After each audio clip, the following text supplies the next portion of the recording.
अस्सलाम वालेकुम। زه ډاکټر عباس خان فرنټیر میډیکل سنټر کوهاټ نه په ژمي موسم کې د پوستکي رنګ ولې توریږي او یا ولې پوستکي وچ پاتې کیږي او بچاو به څنګه کوو، راځو د دې په اړه کې تفصیلا وړاندې. اول وجه به دا دی چې زموږ پوستکي ډراینس انفلیمیشن اوس، یعنی موږ پوستکي چې کوم دی وچیږي او سوزش رامنځته کیږي. یخه هوا او د نمی کموالي وجې نه زموږ پوستکي چې کوم ګډوالی دی هغه خرابیږي او کوم بیریر په دې پوستکي کې دی هغه کمزوری کیږي. کله چې بیریر کمزوری شي نو بیا سوزش رامنځته شي او نتیجتا د پوستکي چې کوم دی ډیر میلانین پیدا کوي او دا میلانین دی چې پوستکي ته تور رنګ ورکوي.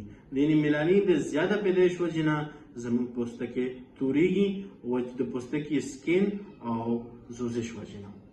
دویم د الټرا وایلټ ایکسپوژرز، یعنی د الټرا وایلټ شعاګانو سره مخامخ کېدل. ابرالود ورځو کې د لمر الټرا وایلټ شعاګانې چې کوم دي پوستکي کې ننوځي او پوستکي زخمی کوي او د میلانین د زیات پیدایش سبب کیږي او پوستکي توروالی سبب کیږي. دریم وجه سلوور سیل ټرن اوورز. په ژمي کې د طبي پروسس چې کوم دی هغه کې د زړو سیلز شیډینګ ورکیږي، یعنی پیګمنټډ سیلز یا تخریب شوی کوم سیلز دی هغه ډیر وخت لپاره په سطح باندې پاتې کیږي او چې ډیر وخت لپاره دا پاتې شي نو سطح تور ښکاري.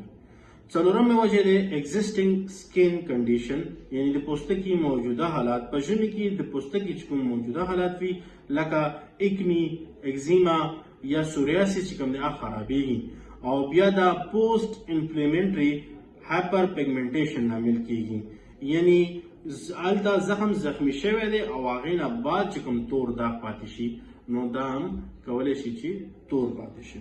اوس که چې څنګه موږ ځان ساتلی شو په هغې کې دا چې خپل بدن باندې یو ښه مویسچرایزر استعمال کوئ، سن سکرین استعمال کوئ.